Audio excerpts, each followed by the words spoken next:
الله من قرأ الفاتحة.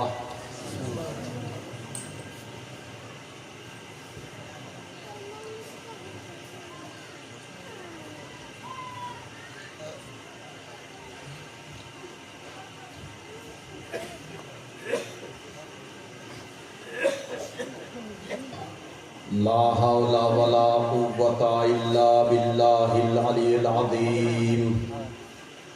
أعوذ بالله من الشيطان الرجيم. بسم الله الرحمن الرحيم. رب اشرح لي صدري ويسر لي أمري واحلل عقدة من لساني يفقهوا قولي. الحمد لله الذي هدانا لهذا وما كنا لنهتدي لولا أن هدانا الله. لقد جاءت رسل ربنا بالحق. الصلاة والسلام والتحية والإكرام على مولانا أبي القاسم محمد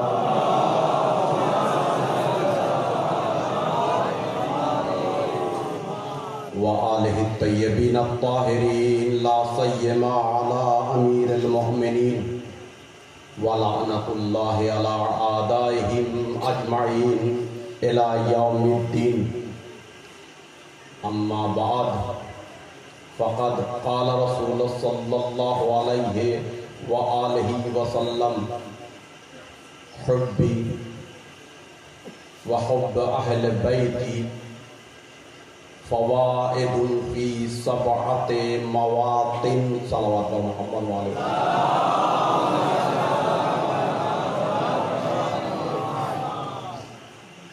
असदारान इमाम हुसैन अलैहिस्सलाम खूब सुंदर বক্তব্য দুটি মজলিস কমপ্লিটলি মজলিস শুনলেন। এরপরে আর কিছু বলার থাকে না, যেহেতু সময় হয়েছে। কিছু মানুষ রৌদ্রেও বসে আছে, কষ্ট লাগে আমার মনে। আমি গদির উপরে বসবো আর তারা মাটিতে বসে আছে, ওই জন্যে সময় বেশি নেব না। মাওলানা সাহেব আজকে জান্নাত জান্নাত আমার একটু লোভ হলো জান্নাতের উপরে। আমার ভাই রহিমউদ্দিন তিনিও মাইক ধরে জান্নাত, কথাটা শুনতেও ভালো লাগে।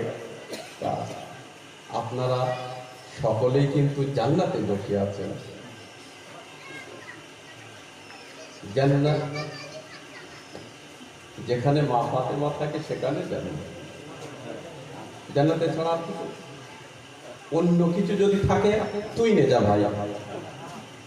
মা ফাতেমা যেখানে থাকে সেইটা আমাদের অটোমেটিকলি জান্নাত হয়ে যাবে। জান্নাত অমুক যাবে, তমুক যাবে, ছোট মিয়া যাবে, বড় মিয়া যাবে। ভাই ট্রেনে তো সবাই ওঠে, কোনো গর্ব আছে আজকে আমি ট্রেনে উঠেছি? কোন কথা হলো? জান্নাত ও যাবে, জান্নাত ও যাবে, জান্নাত ও যাবে। আরে তোদের জান্নাতে যাবে, আর জান্নাতের মাওলা আমার হোসেন।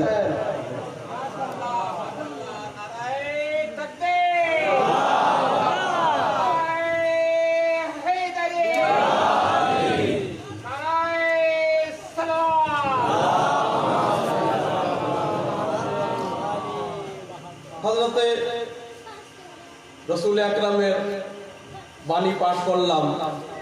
হুব্বি, তিনি বলছেন আমার মহব্বত, ওয়া হুব্বু আহলে বাইতি, এবং আমার পবিত্র আহলে বাইতের মহব্বত। ফাওয়াইদুন, লাভ হবে, ফি 7 মাওয়াতিন, 7টি জায়গায়। ইনদাল মউত, মৃত্যুর সময়। আত্মা বার হবে না। হোসাইনের মহব্বত যদি থাকে, মৃত্যুর সময় বেদনা, কষ্ট, দর্দ বুঝতেও পারবে না। আর আমরা তো চাই হোসেন হোসেন করতে যেন মারা যায়। হ্যাঁ, আমাদের তো ইতিহাস আছে, পায়ে বড় বড় তীর ফুটে গেলে আমরা নাই আল্লাহর জিকিরের সময় বার হয়, নাই আল্লাহর হোসাইনের জিকিরের সময় বার হয়, আমরা বুঝতেও পারি না। হ্যাঁ, ইন্দাল কাবর কখন কাজে লাগবে? মহব্বতে আহলে বাইত কবরে গিয়ে যখন সবার দাদার কথা মনে উঠবে, যখন কবর পেশাই করবে, তখন কোন হুজুর কাজে লাগবে না।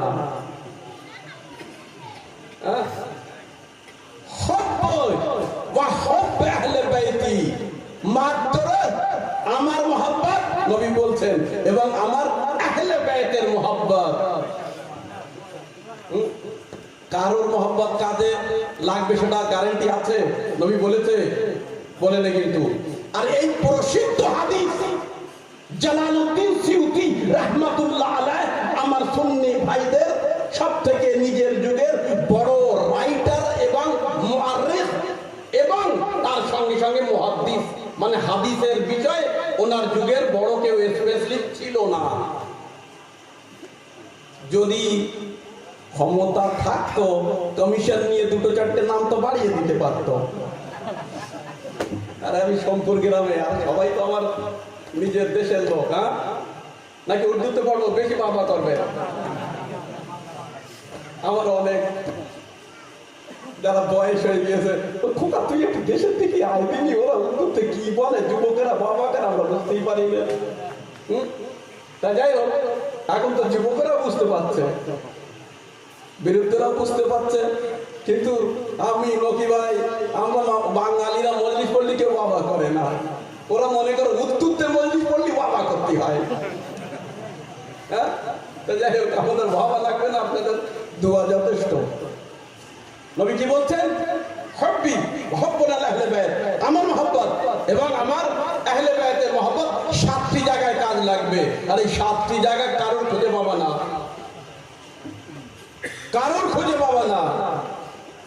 ইন্দাল মত, মৃত্যুর সময়, ইন্দাল কাবর ভয়ঙ্কর জায়গা। কিন্তু বড় বড় বিল্ডিং আমরা তৈরি করি, সুন্দর সুন্দর টাইলস দেই, কবরের বিষয়ে কেউ চিন্তা করে একবার কোন টাইলস দেব, কবরে কি নিয়ে যাব? এই যে অশ্রু না মাসায়েবে দোয়া করেন আপনার চোখের উপরে আর মায়ের পবিত্রতার উপরে। বিষয়টা বুঝলেন কি বললাম? মন থেকে বলেছি, হয়তো মনে লাগতে পারে। ইন্দাল হিসাব, বাপ রে বাপ, দারুণ কঠিন জায়গা। কিন্তু সাধারণ একটা মিস্ত্রি কাজ করলে মালিকের কাছে যখন হিসেব দিতে হয় কঠিন লাগে, বলেন তাই কিনা? হিসেব অক্ষরটাই কঠিন। তার মানে এক্সাম, পরীক্ষা, তাম রাত মানুষ পড়ে, ঠিক পরীক্ষার কাগজ দেখে সব ভুলে যায়। নবী বলছে ঘাবড়াস না, আমার আহলে বাইতকে ভালোবাস, হিসেবের সময় আসান করে দেব। কোথায় হিসেব? আরে টিকির ছেলের টিকিট লাগে ট্রেনে, বাংলা বুঝতে পেরেছেন তো? যাচ্ছি, জিবরাইল, মিকাইল, ইসরাফিল, জালালউদ্দিন দাঁড়া। কেন ভাই? এটা জান্নাত, আমি যাবো। তোর যাওয়া হবে না, টিকিট। আমাদের যার আমরা গোলাম, সে নিয়ে যাচ্ছে, তুই কে রে? তার টিকিট ছেলের টিকিট লাগে? লাগে না। আপনারা সবাই তো গোলাম মানে হোসেন। আর শুধু আপনারা নয়, হিন্দু পর্যন্ত সে যদি হোসেনকে মানে। আমার কাছে কিন্তু শিয়া সুন্নি কোনো ধর্ম হয় না, আমি সব ধর্মের লোকের সঙ্গে মিশি। মানবতার খেদমত নবীজি কিন্তু একবারও বলে যায়নি যে শিয়া আমাকে ভালোবাসবে, আহলে বাইতকে না। শিয়া করে করে ব্যবহার হয়নি, কিন্তু যে নবীকে ভালোবাসবে তার এই 7টি জায়গায় কাজ লাগবে।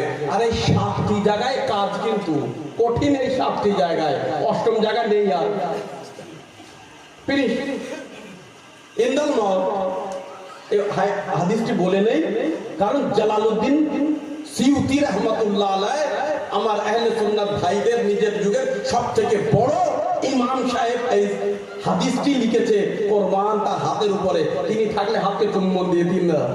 হ্যাঁ, ইন্দাল মওত, ইন্দাল কবর। তৃতীয় ইন্দাল হিসাব, যখন হিসেব কিতাব হবে, খুব কঠিন হিসেব কিতাব। কিন্তু সন্তান দিলাম, লালন পালন করেছিস কিনা, মসজিদ দিলাম, নামাজ পড়িলি কিনা, মাওলানা দিলাম, তার থেকে লাভবান হয়েছিলি কিনা, ইমাম বাড়ি দিলাম, সেখানে পলিটিক্স করেছিস না আজাদারি করেছিস। মাওলানাদেরও তোর জ্ঞান দিয়েছিলাম, জ্ঞান ছড়িয়েছিলি না পকেটে রেখে দৌড় মেরেছিলি। পাগড়ি দিয়েছিলাম, সেই পাগড়িটা ব্যবহার করেছিলি না কাট মেরে চলে গিয়েছিলি। আওলাদে নবী হোসেনের বংশধর ছিলি, শুধু বলেছি আমি হোসেনের বংশধর, না সেই বংশের মতো কাজও করেছিলি। যত জনগণ আলম দিয়েছিলাম, পতাকা দিয়েছিলাম, তার সম্মান দিয়েছিলি। প্রত্যেকটি জিনিসের হিসেব হবে, কিন্তু খুব কঠিন। আল্লাহ বাঁচা। ইমাম জাইনুল আবেদিন আলাইহিস সালাতু সালাম কাবার ঘরের কাছে কাঁদছেন এমন রূপে যে এক ব্যক্তি মনে করে যুবক সন্তান মারা গেছে এক্ষুনি। বলছি কি ব্যক্তিটা কি, তুই জানিস না? বলছে না। বলছে ফারজান্দে নবী, নবীর পুত্র, নবীর পুত্র এইভাবে কাঁদে, নবীর সন্তান, তাকে এইভাবে কাঁদতে হয়? আরে সে তো বেহেশতি, আমি নবীর ছেলে। আরে বাপরে বাপ, বলা ভীষণ সহজ, টিকিট লাগে না তো কথা বলতে, পয়সা লাগে না, লাগে পয়সা লাগতে না, কিন্তু তারপরে সামলাতে খুব কষ্ট হয়। বলে নবীর সন্তান ইমাম জাইনুল আবেদিন, এনার আবার কিসের সমস্যা? নামাজ, রোজা, হজ, যাকাত, হোম, কোনো গুনাহ নেই, মাসুম, নিষ্পাপ, তাও কাঁদছে কেন? আল্লাহু আকবার। ইমাম জাইনুল আবেদিন কি জন্য কেঁদেছিল আমার বলুন তো দেখি? হে খোদা, ইন্দাল হিসাব, ইন্দাল কাব, ইন্দাল মওত। ইমাম জাইনুল আবেদিন যদি কাঁদে, আমরা কোথায়? চিন্তা করে দেখবেন। ইন্দাল মিজান, পঞ্চম মিজান, তার ভিতরে একটি জিনিস, যখন আপনাদের আমল মাপা হবে, বিষয়টা বুঝলেন কি বলেছি? এর দাড়ি পাল্লা কিন্তু এই রামচন্দ্রপুরের হাটের দাড়ি পাল্লা না, যে তলায় চুমুক দিয়ে দিলাম। এই আল্লাহর দাড়ি পাল্লা খুব কঠিন। অন্য দিন প্রত্যেকটি অক্ষরে একটা করে মজলিস শোনাবো যদি মনে থাকে। আর কমপ্লিটলি কিছু যদি না বলতে পারে, কালকে উত্তর পাড়ায় শুনবেন, আর তারপরে 13 তারিখ 18 বনি আছে ওই দক্ষিণ পাড়ায় ইনশাআল্লাহ। ইন্দা সিরাত, কুলে সিরাতে কাজে লাগবে হোসেনের মহব্বত। নবী বলেছে, আমি বলি না, আমার বাপও বলিনি। কে বলেছে? আছে বিশ্বাস, নবী বর্ণনা করছেন। পুস্তকটির নামও বলে দিলাম, পৃষ্ঠাটি মনে রাখিনি আমি। নবী বর্ণনা করেছেন, হুব্বি ওয়া হুব্বুল আহলে বাইত ফাওয়াইদুন ফি সাবআতি মাওয়াতিন। নবীর কথা গ্যারান্টি কিনা বলুন? নবী বলছে পুল সিরাতে কাজে লাগবে, তলোয়ারের থেকে ধার, চুলের থেকে বেশি বারিক। বিষয়টা বুঝলে? আজকালকার যুবকেরা যারা এইসব মোবাইল ঘাটে, তারা বুঝতে পারতে হয় কি করে। লেজারি, তার মানে লেজারি, লেজারি পুল পার হতে হবে। এ পাক পরওয়ারদিগার এর যে সেফটি, সেটা কি? মোহাব্বত আহলে বাইত, আহলে বাইতকে ভালোবাসা। 7টি জায়গায় কাজে লাগবে, অন্যদিন বিস্তারিত বলবো। মনে রাখবেন, সব দুনিয়ায় কিন্তু ভেজাল হয়ে গেছে, তাই না? আপনারা তো কাকে আমার থেকে বেশি ভালো বোঝেন। সব জিনিসই ফলটপ, মলটপ, অমুক তমুক, মাছের ভিতরে পর্যন্ত ভেজাল। ভেজাল তাই কিনা? ডালি ভেজাল, চিনি ভেজাল, গুড়ি ভেজাল, আমে ভেজাল, জামে ভেজাল, সব ভেজাল কিনা? হ্যাঁ ওরে ভাই, এখন তো মৌলবীরাও ভেজাল। আমি আমার কথা বলি, অন্য লোকের কথা বললেই তো পারবে। আর এই মৌলবী সব আমার বন্ধু, অসুবিধা নেই, এরা ভেজাল না। কোথায় বলতে বুঝতে পেরেছেন তো? সব জিনিসই ভেজাল। বোঝার অনেক কষ্ট আছে, কারণ শেষ ইমামের এই যুগ। বড় বড় মুমিন সামনে আসবে, ভেজাল কিন্তু আপনাকে খুঁজে বার করতে হবে। আর এখন থেকে নয়, এই ঘুম নবীর যুগ থেকে, নইলে কোরআন বলতো না যে এমন নবী মুনাফিক থেকে হুঁশিয়ার থেকো। মুনাফিকরা যখন নবীর সামনে আসতো, কালু, কোরআনের আয়াত সূরা বাকারা, কালু, তারা বলতো আমান্না, এ নবী তোমার উপরে ঈমান এনেছি। আর যখন বন্ধুদের কাছে, শয়তানদের কাছে চলে যেত, বলতো আমি কি ঈমান এনেছি, রহস্য করতে গিয়েছিলাম। এখনো আছে কিন্তু এদিকে কথা ওদিকে, ওদিকে কথা ওদিকে, ওদিকে শয়তান কিন্তু এরা মুনাফিক কিন্তু সব জায়গায় থাকে। এর থেকে হুঁশিয়ার থাকবেন। এদিকে কথা ওদিক, ওদিকে কথা ওদিক। যদি এই কাজ আপনি আমি করে থাকি তাহলে বাদ দিতে হবে। কালু পালা, কোরআনের বাণী। মুসলমানরা ধরে বলতো, এই তুই রাত্রি ওদিকে থাকিস, দিন মানে এদিকে, তুই কি ঈমান আনিস নি? কোরআনের অক্ষর বলছি, কোরআন কি বলছে? তারা বলতো এদিকে আছি আমরা, বিস্তারিত বলবো ইনশাআল্লাহ, ঠিক তো? কালু বালা বলছে আমরা ভীষণ ঈমান এনেছি, হ্যাঁ হ্যাঁ আমরা নবীর সঙ্গে আছি। তারপরে বলছে ইয়াস্তাহজিউন, আমি তো ঠাট্টা করতে গিয়েছিলাম মুমিনদের, নবীদের সঙ্গে ঠাট্টা। আল্লাহ বলছে তবে রে আল্লাহ ইয়াস্তাহজিউ বিহিয়াত, আল্লাহ এমন করে ঠাট্টা করেছে সারা বংশই ঠাট্টায় পরিণত হয়ে গেছে। চিন্তা করে দেখবেন একবার কি বলছি, মনে রাখবেন। আল্লাহ আল্লাহ খুব সুন্দর ঠাট্টা করতে জানে। ও যদি একটু ঠাট্টা করে, ভালো করে বলুন তো, আল্লাহ ঠাট্টা করে? দেখুন আপনি আর আমি সমান সমান হলে বিনা স্পিডে মজলি পড়ছি, তাই আপনারা ঘুমিয়ে পড়ছেন না? আমি পরিবেশটা তৈরি করছি, দেখছি কতটা শুনতে পারবেন। নইলে আমার 1.5 ঘন্টা বলেছি, আমি বলেছি 45 মিনিটের মধ্যে যাবো না। আপনাদের একটু ট্রাই করছেন, ওকিবার মশলাগুলো খুব টাইট ছিল তো হজম করিয়ে নিচ্ছি, তারপরে ইনশাল্লাহ বলে হিসাবে চালা শোনো ভালো ভালো।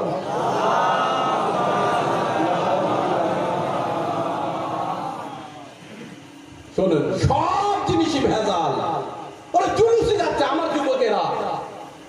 একমাত্র মনে রাখবেন, আজাদারি ছাড়া সব জিনিসই ভেজাল।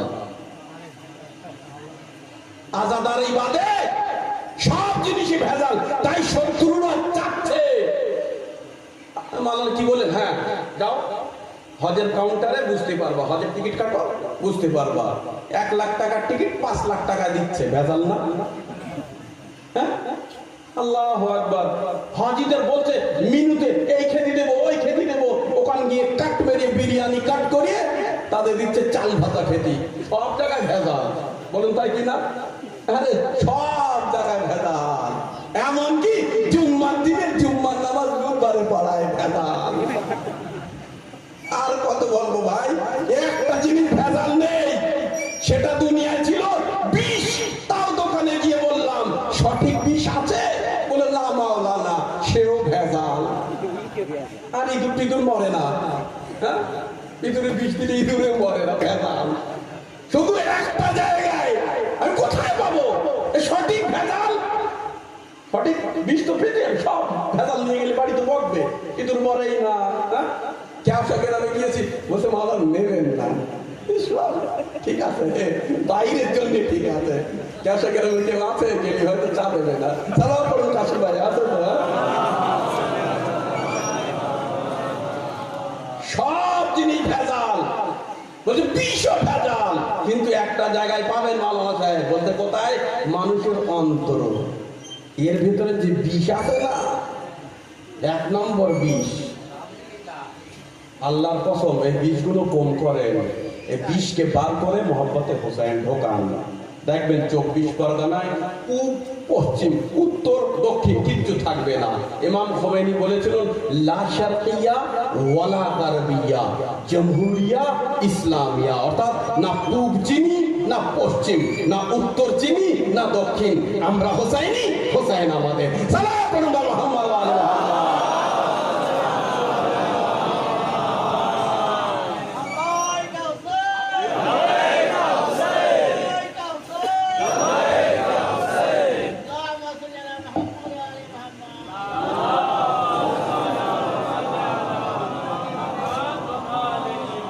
কথা বললেই তো হয় না, কথার প্রমাণ দিতে হয়। বলছে ভেজাল বিষটা আপনার কাছ থেকে নিয়ে গেলাম, সে বিষটা 4টে ইঁদুর মারলো। অন্য দোকান থেকে নিয়ে গেলাম, 1.5খানা ইঁদুর মরলো। হ্যাঁ, 1.5খানা ইঁদুর মারে, দেখেছেন? তার মানে একটা মরলো আর একটা করলো। তারপরে দোকানে গেলাম, একটাই মরলো। তারপরে একটা দোকানে গেলাম, ইঁদুর খেয়ে বাবাজি বললো সালাম আলাইকুম, খোদা হাফেজ। সব জিনিসই ভেজাল, কিন্তু আজাদারিতে কোনো ভেজাল নেই। কাশ্মীর থেকে কন্যাকুমারী পর্যন্ত যত মুমিনিন আলম তোলে সব ডিজাইন এক, যত তাজিয়া তোলে সবার ডিজাইন এক, যত মুমিনিন কাঁদে তাদের অশ্রু এক, তাদের আত্মা এক।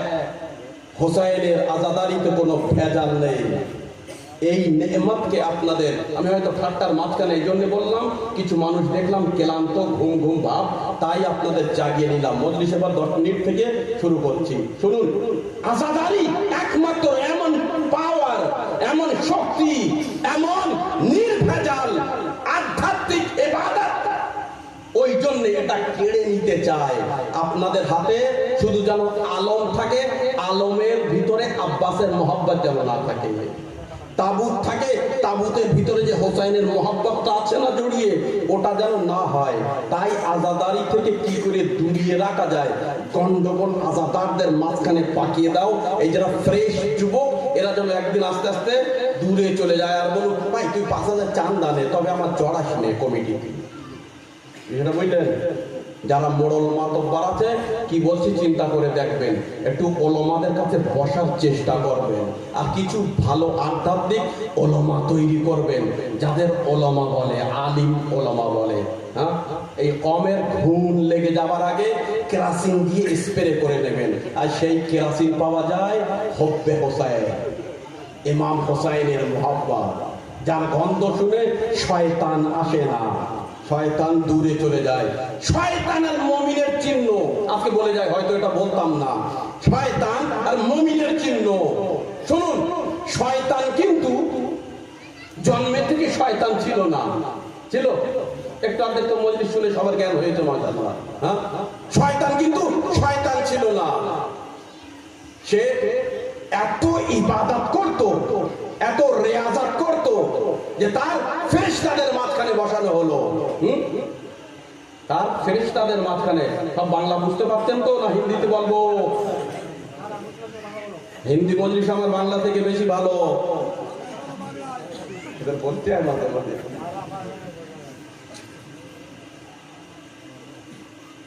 ইবলিস গোড়ার থেকে শয়তান ছিল না, মনে করবেন। আল্লাহু আকবার। ষষ্ঠ ইমাম বলছে, নিজের প্রত্যেকটি মিনিটই নিজের উপরে লক্ষ্য রেখো। ইবলিস কিন্তু প্রথমে ইবলিস ছিল না, শয়তান ছিল না। হঠাৎ করে একটা কথা ব্রেনের ভেতরে পাক দেয়, মানুষ উগ্র হয়ে যায়। ওই একটি কথায় সারা জীবনের আমল পুড়ে যায়, ধ্বংস হয়। কি করে হয়? ডেইলি 300 টাকা, 400 টাকা, 500 ইনকাম করিয়ে টাকাগুলো আনেন, আর একটা দেশলার কাঠি দিয়ে আগুন জ্বালিয়ে দেন। একটা দেশলার কাঠি এতটা টাকা পড়ায়। হ্যাঁ, এই আমলগুলো এইরকম, এতটা আমল একটা কথায় কিন্তু পুড়ে যায়। শয়তান চিনবেন কি করে? তাই তো, শয়তানকে চিনবেন কি করে? আসুন, শয়তান যখন তার বার করে দেওয়া হচ্ছে, যখন আল্লাহর দরবার থেকে আদমকে সেজদা করেনি, ঘটনা মনে আছে তো? পুরো ঘটনা যাব না, সময় কম, আমরা অন্যদিকে যেতে হবে। শয়তান যখন আদমকে সেজদা করেনি, তখন বার করে দেওয়া হচ্ছে, ফাখরুজ ইন্নাকা আনতার রাজিম, পার হয়ে যা, দূর হয়ে যায়, তুই শয়তান, তুই রাজিম, চলে যাচ্ছে। টুক করে জিবরাইল বলছে, জিবরাইল তো বলছে, হ্যাঁ একটা প্রশ্ন আছে। তো যাচ্ছিস তখন বল, কি প্রশ্ন? বলছে, আল্লাহ তো জানতো যে আমি সেজদা করবো না। আল্লাহ তো সব জ্ঞান রাখে, বলেন আল্লাহ আলমুল গায়ব কিনা? আল্লাহ তো জানতো যে একদিন এইরকম হবে। আল্লাহ তো জানতো, লোকের দিকে দেবেন, আল্লাহ তো জানতো যে আমি সেজদা করবো না। তাহলে এতদিন পুষে ছিল কেন? আমরা ওখানে বলছি, আল্লাহ তো জানতো ভবিষ্যতে কি হবে, আল্লাহ জানে না? আর একটা চাষি তাই জানে এই ফসলের ভবিষ্যৎ কি। হ্যাঁ, একটা মাওলানা তাই বলে এই তালাবার ভবিষ্যৎ কি, একটা মাস্টার তাই বলে ছাত্রের ভবিষ্যৎ কি, বাপ মাতাই বলতে পারে আমার সন্তানের ভবিষ্যৎ কি, আর আল্লাহ বলতে পারে না? আল্লাহ বলতে পারে তো? তাই প্রশ্ন করছে ইবলিস, বলছে জিবরাইল, বলছে হ্যাঁ বল। বলছে আল্লাহ তো জানতো আমি সেজদা করব না, আল্লাহ তো জানতো আমি এই পাপ করব, তাহলে এতদিন ধরে ফেরেশতাদের মাঝখানে আমার স্থান দিলে কেন? তার মানে কোথায় প্রশ্ন করেছে বুঝতে পেরেছেন? তার মানে আল্লাহর ইলম, আল্লাহর জ্ঞানের উপরে প্রশ্ন করেছে, আপত্তি করেছে, অবজেকশন করেছে, তাই তো? তাহলে যদি কেউ, মনে রাখবেন এই অক্ষর আপনাদের দিয়ে গেলাম, যদি কেউ জ্ঞানের উপরে আর ঘাটতিক, আল্লাহর জ্ঞান, আল্লাহর নবীর জ্ঞান, আল্লাহর নবীর ইমামের জ্ঞান, আল্লাহর নবীর আজাদারদের জ্ঞান, জ্ঞানের উপরে আপত্তি করে, তাহলে মনে রাখবেন সে শয়তান। কালকে ইবলিস করেছিল, আর 39 দিন খায়বারের ময়দানে কিছু লোক যারা নবীর সঙ্গে এসেছিল তারা বলল, আরে নবী তো জানে খায়বারের দরজা আমরা উপড়াতে পারবো না, তাহলে 39 দিন নবীর সঙ্গে আমাদের আল্লাহ কেন? আমি বুঝলাম কালকে আপত্তিকারক শয়তান আর আজকের আপত্তিকারক মুনাফিক। সালাওয়াত আলা মুহাম্মদ।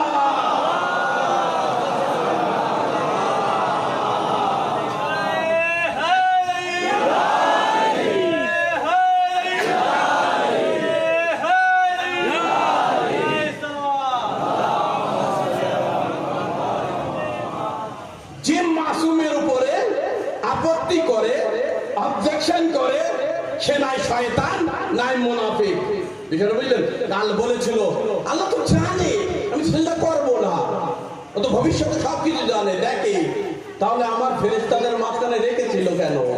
চুপ করে বলে নেবো, খায়বারের ময়দানে বহু বড় বড় লোক বলেছিল, উনি তো জানেন নবী খায়বারের দরজা আমরা নাড়াতেও পারবো না, তা আসারদের ভিতরে আমাদের রেখেছিল কেন? তোমাদের রেখেছিল এই জন্যে যেন মুখোশটা সরিয়ে মুনাফিকদের আমরা চিনতে পারি। হ্যাঁ, নইলে আমরাও জানতাম আলী ছাড়া কেউ খায়বারকে জয় করতে করতে ওরে আমরা তো দূরের কথা। হ্যাঁ, তখনকার যুগের কাম্বারের কাছে সালমান জিজ্ঞাসা করছে, এ কাম্বার তুমি মদিনায় কেন? পুরো মুসলমান টোটালি ফ্যামিলি সহ খায়বারে। বলছে সালমান, খায়বার তোমাদের মোবারক হোক, কোন লাভ নেই, আমি মদিনায় খেজুর খাই, মদিনায় থাকি আর নামাজ পড়ি। বলছে কেন কাম্বার? সবাই গেছে, নবী গেছে, সাহাবী গেছে, হাজি গেছে, পাজি গেছে, সবাই গেছে, হ্যাঁ জয় করে আসবো। তো যে বিজতা জয় করার লোক হায়দারে কাররা সে এখানে, আমি তো আলীর গোলাম। কাম্বার বলছে আমি তো আলীর গোলাম, আমার মাওলা এখানে খায়বার জয় হবে কি করে? আল্লাহু আকবার। কাম্বারও জানতো। শুনুন একটি ঘটনা, ক্ষুদ্র ঘটনা, হয়তো খুব ভালো লাগবে যুবকদের। জনাবে জিবরাইল আমিন আলাইহিস সালাতু ওয়াস সালামকে একবার কুদরতে ইলাহি জিজ্ঞাসা করছে, আর এই হাদিসটি হযরতে ইবনে আব্বাস থেকে বর্ণিত। কিন্তু বলছে জিবরাইল সবথেকে ওয়েট আর কষ্টদায়ক জিনিসটি ছিল দুনিয়ায় এতদিন। বলছে কওমে লূত, নাম শুনেছেন নিশ্চয়ই, একজন হযরতে লূত নবী ছিলেন, তার কওম কথা শুনতো না। আজকালকার যুবকরা যেরকম আমাদের কথা শোনে না, হ্যাঁ কথা শুনতো না, জি একদম কথা শোনে না, বাপমার কথা শোনে না, মাওলানার কথা শোনে না, মজলিসে এসেও চেষ্টা করবো কখন নামবে মেম্বার থেকে আর ওই মোবাইল নিয়ে খেলবো। যাই হোক, ছোট করে বললাম, হ্যাঁ হাই পাওয়ার দিলাম না, কথা শোনে না, অনেক গুনাহ করে, ত্রুটি করে, বাদ দিলাম। ডিটেলস ওলামায়ে কেরাম বসে আছেন, এনাদের সামনে বেশি বলা উচিত না। লূত দোয়া করছে আল্লাহর কাছে, পথ দোয়া, আল্লাহ তাবারক ওয়া তাআলা লুতের বদদুয়া গ্রহণ করে। কিন্তু মনে রাখবেন একটা জিনিস, আল্লাহ দুয়াকে বেশি তাড়াতাড়ি গ্রহণ করে বদদুয়া থেকে, কারণ আল্লাহ রহমানুর রহিম।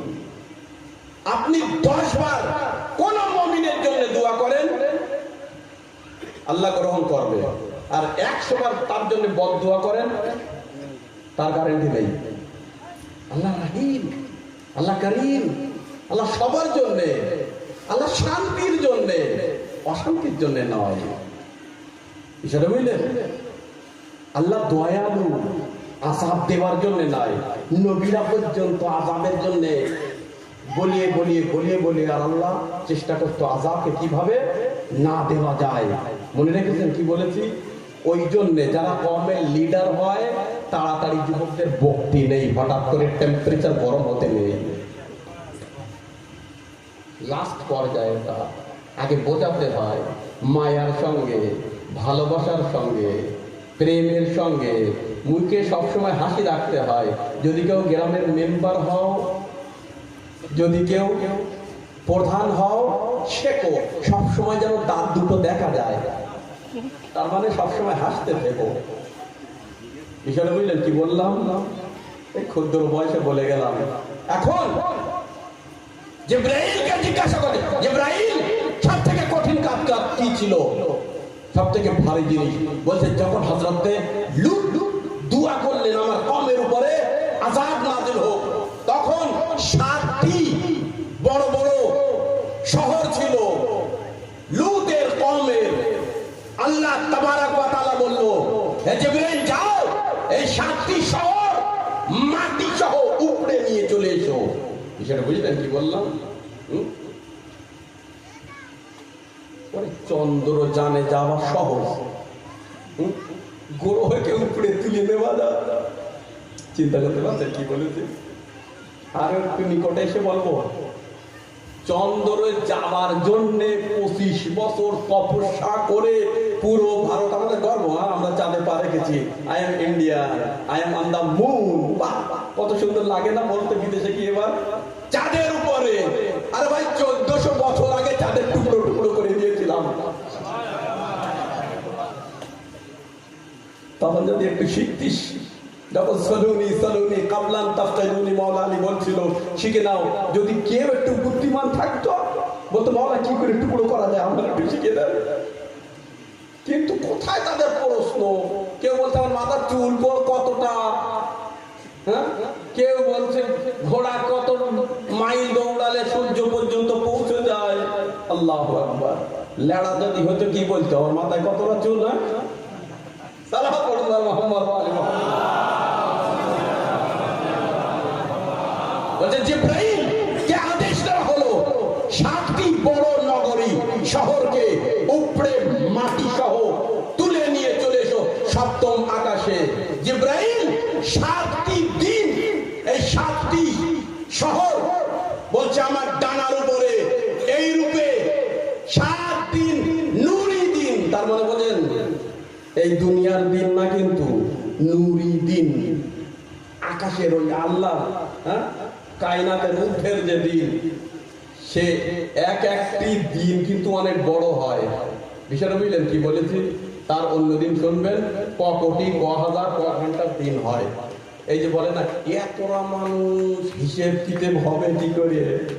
হ্যাঁ, তা আমি যদি এই পেটে যে বাচ্চাটা আছে 9 মাস 10 দিন, তার যদি বলি খোকা শোন, একটা দুনিয়া আছে, সেখানে তোর 70 বছর বয়স হবে, হ্যাঁ, সেখানে লর্ড প্লেন উড়বে, বড় বড় লর্ড ট্রেন চলবে, সে বলবে ও আব্বা চুপ কর, বোকা বানাস নে, আমার দুনিয়া এই, আমার রাস্তা মায়ের নালি, আমার খাদ্য এই, সে বুঝবে? বুঝবে না। এইরূপ আমরাও আখিরাতের বিষয় বুঝি না। কিন্তু আহলে বাইত আমাদের বলে বেহেশত আছে, সলসাবিল আছে, হজে কওসার আছে, হিসেব আছে, ইয়াকুত ও জামারুদ আছে, হুর আছে, গেলামান আছে, আমরা কিচ্ছুই বুঝি না, কারণ আমরা দেখিনি। তো দেখেছি? হ্যাঁ, যাই হোক, এইবার এই নূরি বছর সেখানে চলবে, তো 60 বছর। হযরত নূহ আলাইহিস সালাম বলেন বাস শেষ উম্মতের লোকের বয়স 61 সে কি 70 বলতো হ্যাঁ তুই তো আমি একটা সেজদায় কাটিয়ে দেই, এ তো একটা সেজদায় কাটিয়ে দেই, এর কোনো বছর হলো? চিন্তা করে দেখবেন একবার, নূরি বছর 7 দিন 7 রাত।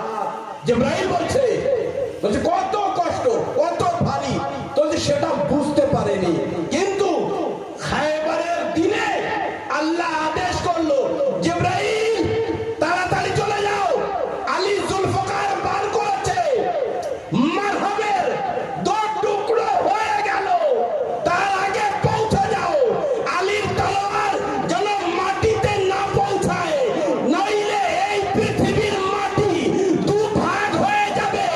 মিকাইল ইসরাফিল ডান হাত বাঁ হাত আলীর ধরো, যেন আলীর হাত মাটি পর্যন্ত না পৌঁছায়।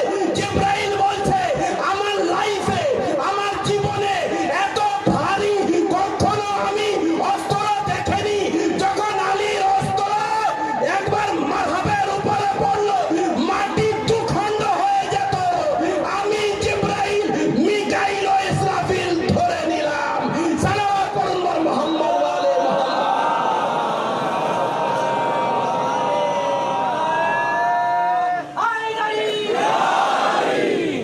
আমি জিবরাইল যখন মারহাব ইহুদি ছিল, মারহাব ইবনে হাদিসের ইহুদি 2 খণ্ড হয়ে পড়ে গেল, মাটিতে যেন আলীর জুলফকার না যায়। আমি বলবো হে জিবরাইল ছেড়ে দিলে ভালো হতো, ছোট দুনিয়া হতো, বলুন তাই কিনা? বিনা পাসপোর্টে চলে যেতাম আমরা, এটা দেখে আসতে দুনিয়াটা কেমন, কি করলি? কিন্তু জানতো জিবরাইল, খোদা জানতো এই তলোয়ার কার তলোয়ার, লা ফাতা ইল্লা আলী, লা সাইফা ইল্লা জুলফকার। 39 দিন ধরে যারা সাহাবদের ভিতরে হঠাৎ করে একজন বলল, নবী জানতেন মারহাবকে আলী ছাড়া 2 টুকরো করতে পারবে না। মারহাব জানেন ভীষণ লম্বা চওড়া ছিল, সহজ কথা না, ছোটখাটো ব্যক্তির পেশাব বার হয়ে যেত। মারহাবের যখন ও হাঁটতো মাটি যেন কাঁপতো। অনেক লোকে তো বলিছিল আজকে ঠিক হয়েছে, আলী গিয়েছে, আলীর হাত থেকে এবার বেঁচে যাওয়ার আমরা, তারা আলীর হাত থেকে বেঁচে যাওয়ার জন্য। আরে ভাই আলীর হাত থেকে যে দূরে যায় তার রাস্তা কোথায়? সালাতুল্লাহ মুহাম্মাদুর আর পড়বো, সময় আছে নাকি ডাইরেক্ট মসাইবের দিকে?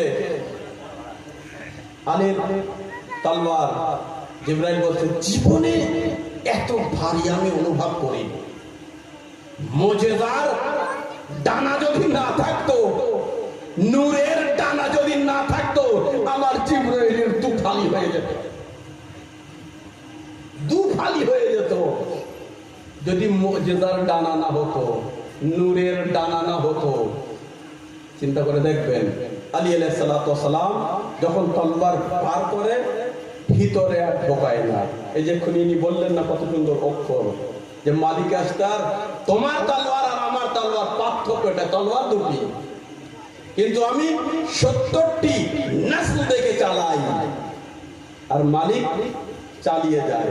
মালিক দেখে বিরুদ্ধে কে আছে, কিন্তু আলীর তলোয়ার 70টি নসল দেখে, মাঝখানে যে ব্যক্তি এসছে তার 70 বংশেও যদি কেউ মুমিন থাকে, তলোয়ার কিন্তু তার গায়ে আঘাত স্পর্শ করে না। আল্লাহু আকবার। এই তলোয়ার, তাই একবার বলেছিলাম এক জায়গায়, যে এই তলোয়ার ছিল কাম্বার আর আলীর কাছে মদিনায়। কাম্বার সবাই হুড়হুড় করে যাচ্ছে, খায়বারের টাকা পয়সা মাল দৌলত এত এত ছিল, জানেন তো নিশ্চয়ই। খায়বার যখন জয় হলো, তখন খায়বারের ভিতর থেকে সোনার বড় বড় এরকম পাতি, কি বলে, আমরা বলি সোনার বিস্কুট, এর ভিতরে তো যাই ভাই, সোনা আমাদের কাছে কম, তাই বিস্কুট, আর ওদের কাছে সোনার তক্তা ছিল। যখন জয় হয়ে গেল, তখন বড় বড় সাহাবীরা আগে এসলো, জানেন যখন বাইরে থেকে ডোনারেরা পয়সা দেয় কিছু লোক আগে আগে চলে আসে, ঠিক বলছি না বেঠিক বলছি?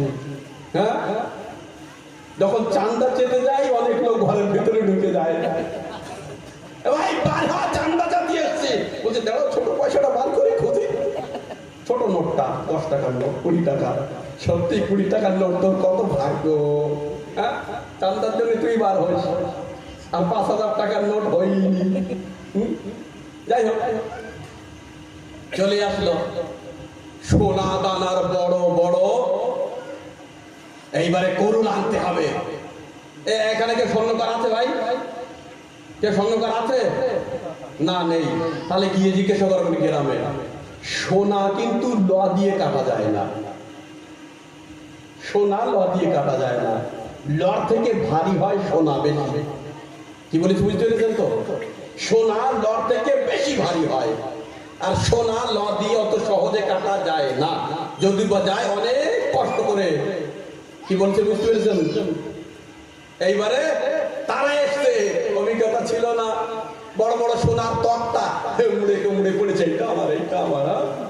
অন্যরা বলছে ওটা তো, এটা কার?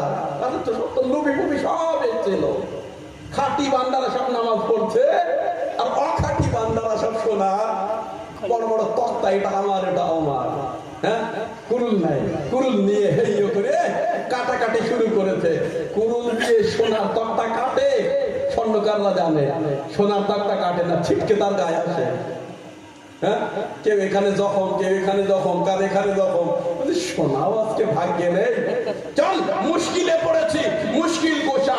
একবার কি দেখে খাইমার ভিতরে মাওলা আলী নাফিলা নামাজ পড়ছিলেন, আলী ভীষণ সমস্যা। বলছে কি, সোনার যে বড় বড় তক্তা এ কুরুল দিয়ে কাটছে না। বলছে দুট বোকা, সোনার তক্তা কুরুল দিয়ে কাটে, ডুপ্লিসিটি করতে নেই, কারণ হক মেরে খেলে আরো কাটে না। চাল আমি নিচ্ছি। হ্যাঁ, নবী মিসকি আসছেন, বলছে যাও আলী যাও, এখন তোমার তীর লাগবে না, তলোয়ার লাগবে না। ও ময়দান যখন তুমি জয় করেছো, ময়দান জয় করতে কত সময়। আলী গেলেন, আর দেখেছেন আপনারা খাওয়া দাওয়ায় যে পাপড়, পাপড়ের মতো আলী তুলে, এটা তোর, এটা তোর, এটা তোর। হ্যাঁ, একবার এক ব্যক্তি বলছে, আরে আমিও মানুষ, আলীও মানুষ। তো যা একটু নিকটে, নিকটে গিয়ে সোনার তক্তা তুলতেও পারছে না। বলছে আলী তুমি কি খাও? বলছে আমি যাই খাই না কেন হালাল খাই। সালাত আর মুহাম্মদ ওয়া আলিহি।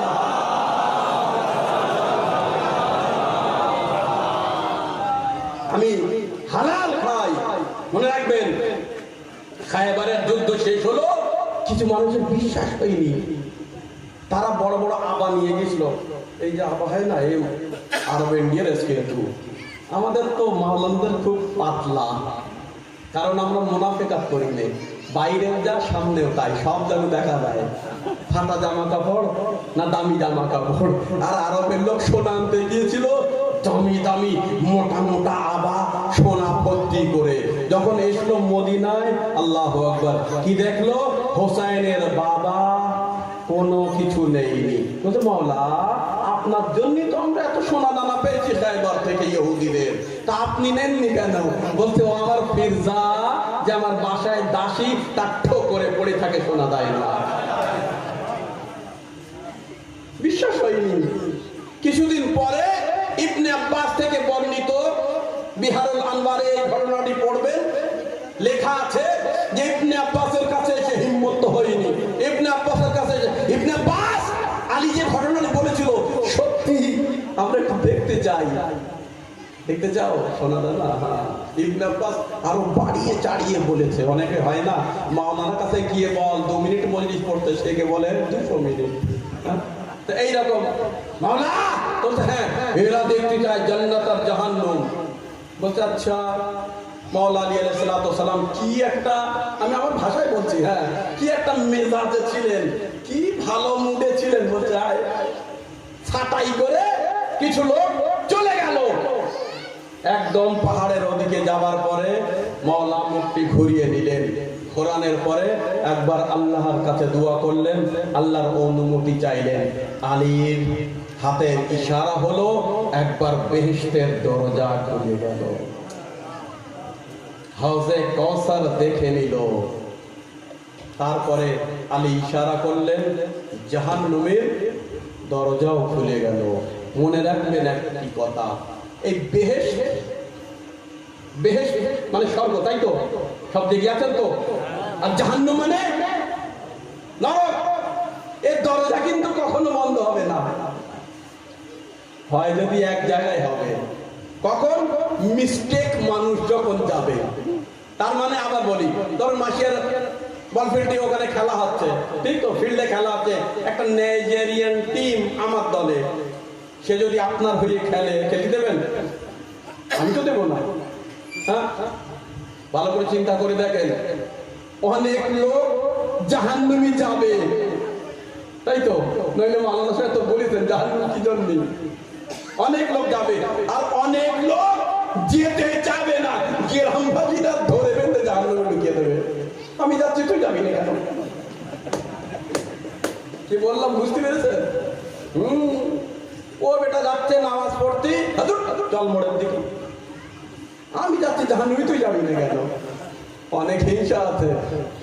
যাই হোক, আল্লাহ তাবারক ওয়া তাআলা যে মুনাফিক হবে, কারণ ওই যে দোজখ তার দরজা খুলে রাখবে, নরক।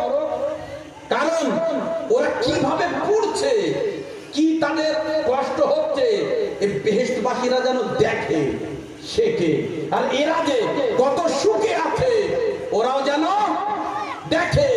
একবার এক সাহাবী বলছে, ইয়া নবী আল্লাহ, এমন কোন ব্যক্তি আছে যে দরজা পর্যন্ত গিয়ে আর যেতে পারবে না? বলছে হ্যাঁ। বলছে কে? বলছে আমার আলীকে যে শত্রুতা ঘিরে নিতে পারে। দারুণ পয়েন্টের কথা প্রশ্ন করলি রে। বলছে এমন কোন লোক আছে যে দরজা গিয়ে ফিরে আসবে? বলছে হ্যাঁ। বলছে তারা কে? বলছে যে আলীকে ঘৃণা করবে। বলছে একটা ঘটনা বলেন। রোজ হাসরের ময়দানে হিসাব কিতাব হওয়ার পরে যখন ওই দুনিয়ায় অনেক লোক মনে করবে যে আমার এবারে স্থান বেহেশতের দিকে, কিন্তু যেই বেহেশতের গোড়ায় যাবে দরজা অটোমেটিক বন্ধ হয়ে যাবে। বলবে আমার অপরাধ। বলবে তুই আলীকে ঘৃণা করতিস, আলীর সন্তান হাসান হোসাইন দরজায়। এই দুনিয়ায় থাকো, যত পারে চাটনি রুটি খাও, কিন্তু ওখানে কিন্তু দরজায় হাসান আর হোসেন। হ্যাঁ, ওখানে হাসান আর হোসেন পঞ্জতনকে না মানলে হবে না ভাই, হবে না।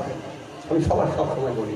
যাই হোক, একবার বেহেশত দেখলো, ওই যে ব্যক্তিরা গেল আলীর সঙ্গে, বাস শেষ করে দিলাম। বেহেশত দেখলো, কিন্তু সত্যি মানুষ না, এ আজীব গরিব সৃষ্টি, এ দারুণ নমক আরাম। চলে আসলো কুফায়, কুফার ঘটনা। বলছে জাদু টাদু হবে, আমরা কি দেখলাম? ভয় এরাম আবার ভূমি। আরে তোর জীবনে কোনোদিন বেশ দেখিস নি, তোর চিনবি কি? ভালো করে বুঝবেন আমি কি বললাম। ভাই ধরেন আমি একটা কাপড় আপনার কাছে কিনতে দিচ্ছি, আমি বললাম সুতির হয় জানো, তাহলে নিশ্চয়ই আপনি টেরিকট চিনবেন, তারপরে তো বলবেন সুতির। আর যে মানুষ জীবনে কাপড় দেখেনি সে কাপড় চিনবে? তো বলছে এই জান্নাত কি করে হয়? তো তুই জীবনে দেখিসনি, তো হয় কিনা হয় কি বুঝবি? বলছি এই জাদু। চলে আসলো, কিছু লোক আসলো, তার ভিতর মিসামে তাম্মারও ছিল, এহতেমালান আবু কাহাবাও ছিল। এসে বললো, জানি না এ অক্ষরটা বুঝতে পেরেছেন কিনা, সালাওয়াতুল্লাহ মুহাম্মদ ওয়া আলিহি। শেষ করে দিলাম। একবার আসলো, আসার পরে বলছে মাওলা ওদের বিশ্বাস হয়নি। তোদের কি হয়েছে? ওদের হয়নি না, তুই বল তোদের কি হয়েছে? 50-50 আমরা আমার ভাষায় বলছি। তার মানে দু মনায় আছি। আলী মসজিদে দেখাতে পারলো কিনা, বলছে আয় আমার সঙ্গে। কুফার মসজিদে নিয়ে চলে গেল। একবার মাওলা আলী ইশারা করলেন, কুফার মসজিদ মুক্তয়ে ভর্তি হয়ে গেল, মুক্তয়ে ভর্তি হয়ে গেল। একজন মাওলা বললেন হাতে নিও না, আখিরাতের মুক্ত চাও না এখানকার মুক্ত চাও? মিসামে তাম্মার বলল মাওলা এ মুক্ত আমার ঠোকরে থাকুক, আমি আপনার গোলামি চাই। মিসাম তাহলে ওখানে পাবে তুমি। মিসাম হওয়া অত সহজ না। অনেক লোক কিন্তু শর্টকাট করে মুক্ত তুলে নিয়েছিল। মুক্ত এবার একটা পয়েন্ট বলে শেষ করে দেই। দেখুন আপনারা বাঙালি, আর আমাদের এখানে ঝিনুক শামুক অনেক পাওয়া যায়, যায় কিনা যায়? শেষ করে দিলাম। পাওয়া যায় তো, ওর ভিতরে থাকে তো মুক্ত। অনেক শিক্ষিত লোক বসে আছেন, ওর অনেক গুণাবলী আছে। স্কিনের জন্য যে ক্যালসিয়ামটা ওর ভিতরে থাকে সেটা খুব কাজে লাগে। কিন্তু মুক্ত জিনিসটা, ওই যে ঝিনুক, ঝিনুক কিন্তু সহজ জিনিস না। আমাদের বাংলায় পাওয়া যায় বলে, দুনিয়ায় এমনও মুক্ত আছে যে তার দাম 7,22,000। ক্যালসিয়াম যে ব্যক্তি হচ্ছে এই মুক্তর কারবার করে বর্তমান দুনিয়ায়, তার যে বড় হেড, 2010 সালে একটা মুক্ত বিক্রি করলো 7,22,000 কতশো ডলার। বিষয়টা বুঝলেন কি বললাম? এটা খুঁজে দেখবেন পাবেন। এই কিছুদিন আগে চীনের একটি নদী আছে, সেটা দক্ষিণ দিকে। সেই নদীতে সব থেকে বড় ভালো সুন্দর যে মুক্ত পাওয়া যায় তাকে বেল বলে। ভীষণ দাম তার, এক একটি কিছু হোক 8-10,000 ডলার করে তার দাম। কিন্তু মুক্তর এর ভিতরে কেন চিন্তা করে দেখবেন। আমাদের মুখের ভিতরে তো জীব আছে, হ্যাঁ? আমাদের মানুষের, আমরা তো উত্তম সৃষ্টি, আমাদের মুখের ভিতরে মুক্তি হয় না কেন? মানুষ যখন কথা বলে দুই একশো মনে এক বিষ। আপনারা জেগে আছেন তো? মানুষ কথা বলে মনে এক বিষ, মুক্ত তো দূরের কথা, ও গলায় মুক্ত ছড়িয়ে পড়ে ওর কথা শুনে। হ্যাঁ বলছো অত সহজ? এই যে ঝিনুক, এর একটা গুণাবলী আছে, এর ভিতরে 7টি পর্ব থাকে, 7টি পর্দা থাকে।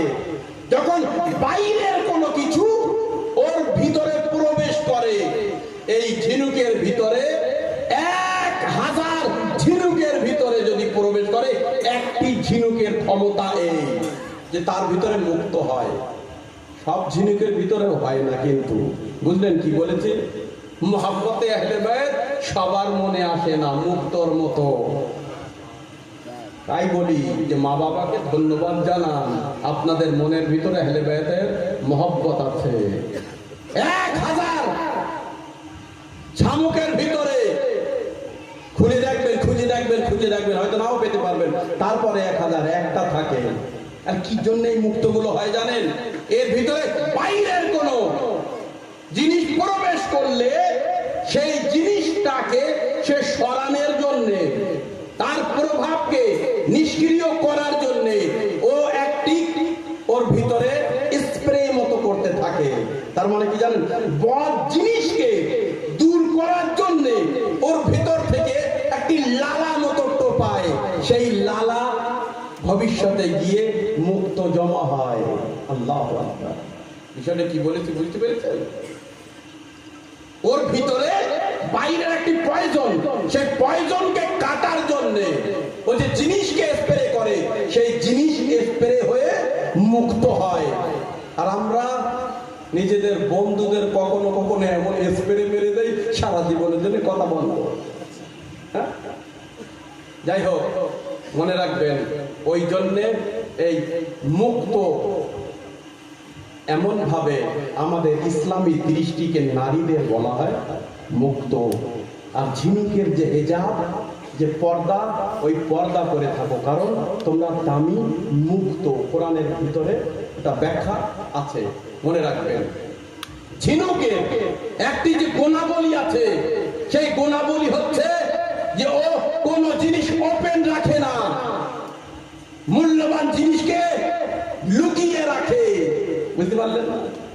লোকানো, কোন জিনিসকে লোকানো অত সহজ কথা নয়। কিন্তু যারা বড় হয়, যাদের আত্মা বড় হয়, তারা লোকায়।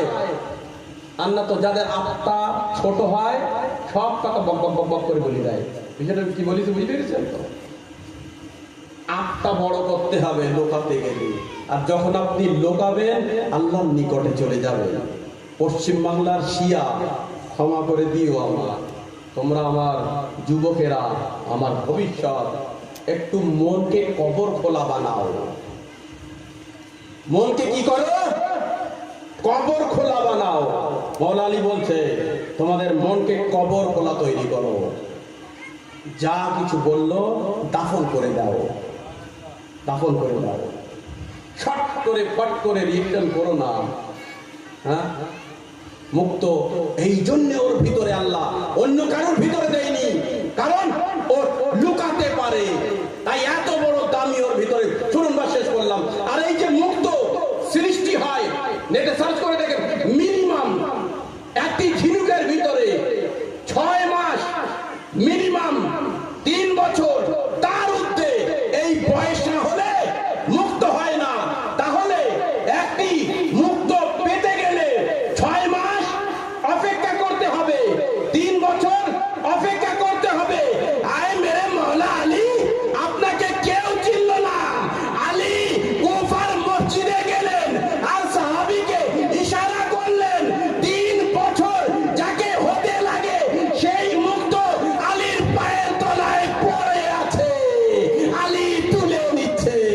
সালাওয়াত পড়ুন বার মুহাম্মদ ওয়া আলি মুহাম্মদ। তার মানে এই পৃথিবীতে যে জিনিসকে হতে মিনিমাম 3 বছর লাগে, আমার আলীর একটা ইশারা যথেষ্ট। ইশারা বুঝলেন? কায়নাতের মওলা আলী ইবনে আবি তালিবের ফজাইল শেষ হয় না, কিন্তু সময় হয়ে গেছে। আমি হয়তো অনেক সময়ও নিয়েছি, কালকেও মজলিস আছে, যুবকেরা রৌদ্রে বসে আছে।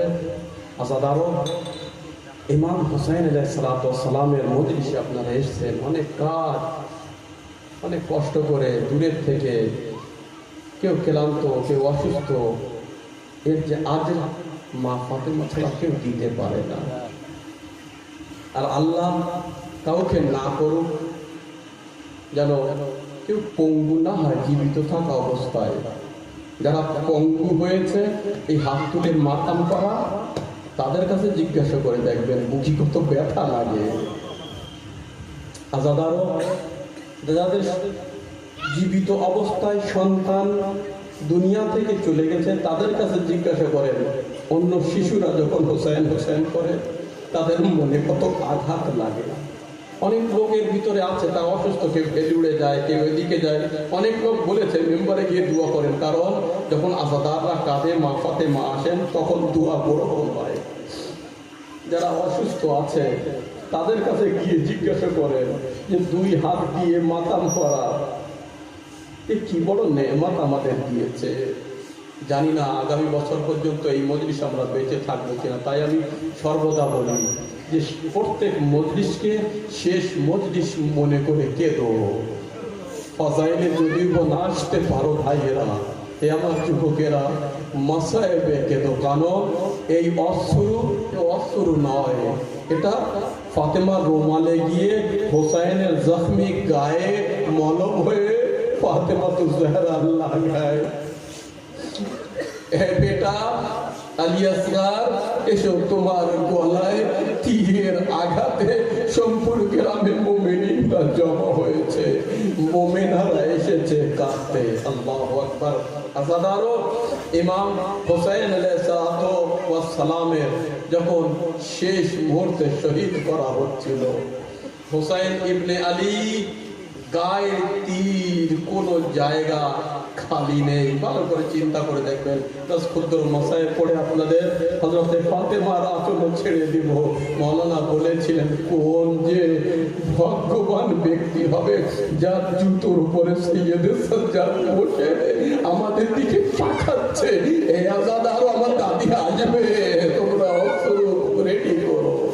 আর যার সৌভাগ্য নেই কাঁদতে, অন্তরকে কাঁদাবেন, কেন অন্তরের ভিতরে হোসাইনের মহব্বত যেন উজ্জ্বল হয়ে যায়, কবরে কাজে লাগে। ইন্দাল মত, মৃত্যুর সময় কাজে লাগে। এ মাওলা হোসেন আমরা গরিব, আমরা বাঙালি, আমাদের কিছুই নেই। যদি কিছু থাকে হোসেন আর আহলে বাইতের মোহাব্বত। হ্যাঁ, মাম্মা তালা হুব্বে আহলে বাইত মাতা শহীদা। যে আহলে বাইতের মোহাব্বতের উপরে মারা গিয়েছে সে শহীদ মারা গিয়েছে। এক পাক পরওয়ারদিগার আমরা যেন আহলে বাইতের মোহাব্বতে মারা যাই। অনেক গুনাহগার, অনেক গুনাহগার, অনেক গুনাহগার, আমাদের মতো হয়তো গুনাহগার কেউ নেই। এ পাক পরওয়ারদিগার আমরা স্বয়ং স্বীকার করছি, কিন্তু হ্যাঁ আমাদের হাতে ফাতেমার আঁচল আছে, এটা আমরা জানি। হ্যাঁ, হযরতে ইমাম হোসেন আলাইহিস সালাম ইমাম হোসেন আলাইহিস সালামের নূরের মাথা কাটার জন্য একবার দৃশ্যটা দেখলো, কি করে কাটি। ভালো করে চিন্তা করে দেখবেন, বড় কঠোর মানুষ হলেও যখন কোন মানুষের উপরে কোন মানুষ অত্যাচার করে, তার ছোট ছোট বাচ্চারা যদি সামনে এসে দোহাই দেয় না, মাথায় পড়া লাগে না দাদা। একবার খানজার নিয়ে আসলো। আমাদের এখানে ইসলামী শরিয়াতে আছে, হযরত মুহাম্মদ সাহেব বলেছেন, নবীজি বর্ণনা করেছেন, যদি কোনো পশুকে জবাই করো, তার জবা করার আগে সেই চাকু সেই পশুকে দেখানো মাকরুহ। আর হোসেন এই অবস্থায় খায়মা থেকে একটি মেয়ে দৌড়ে চলে যাচ্ছে। শিমরু দেখে বাবা বাবা বলে একটি লাডলি আসছে। শিমরু বারবার অস্ত্র দেখাচ্ছে, কারবালার মাটি নিয়ে মাথায়, ও আমার মজলুম বাবা, আমি শিমরুকে কখনো ক্ষমা করব না বাবা। দোহাই চাচ্ছে। আল্লাহু আকবার। ওদিকে হোসেনের বোন জাইনাব 70 কদম আগে টিল্লায় জাইনাবিয়ে দাঁড়িয়ে চিৎকার করছে, এ ওমরের সাহাব, ফাতেমার সন্তান, নবীর দৌহিত্র, আরে কোরআনের নাতিক, আলীর সন্তান, আরে জিবরাইল যার ঝুলা ঝুলা হে, আরে শিমর কোন খানজার নিয়ে আসছে, ওমরের সাদর হলো কি। আল্লাহু আকবার। সানিয়া জাহরার কথা কেউ শুনছে না। শিমর একবার আসলো, খানজারটি একবার তার ধার কম করিয়ে, যাতে হোসেনের জ্বালা যন্ত্রণা বেশি দেয়। জাযাকুমুল্লাহ, জাযাকুমুল্লাহ। আপনাদের কণ্ঠ মনে ধরে গেছে। এই যে যুগ না, এই যে দিনগুলো, আপনারা জানেন না কত শান্তিতে বসে আছেন। এই দিনগুলো আহলে বাইতে হারাম এত সহজে বসে থাকতো না। কারোর হাত বাঁধা ছিল, কারোর গলা বাঁধা ছিল, কারোর তৃষ্ণা ছিল, কেউ বুকে এসে বাঁধা ছিল। আল্লাহু আকবার। এ পাক পরওয়ারদিগার, আমরা এটাই দোয়া করতে পারি, আজকে সোমপুরি গ্রামে আগামী বছর 40-এ যেন নজর থেকে কারবালা পর্যন্ত আমরা পায়ে হেঁটে যেতে পারে। আর হোসেনের বোন জাইনাবকে বলতে পারে, এ বিবি, কালকে আমরা ছিলাম না, আজকে কারবালা পর্যন্ত আমরা এসেছি। আল্লাহু আকবার। জাযাকুমুল্লাহ। শিমর একবার খানজারকে পাথরের উপরে মারার পরে শিমর হোসেনের, বলা যায় না, সেসব অক্ষর ব্যবহার করা যায় না, অপবিত্র নাপাক গুনাহগার পা নবীজির চুম্বনের স্থানের উপরে রেখে হোসেনের এদিকে তীর ওদিকে, আর ওদিকে তীর ওদিকে, আর হোসেন চেষ্টা করছে তীরগুলো সরিয়ে কারবালার গরম মাটিতে একবার শেষবারের মতো এই উম্মতির জন্য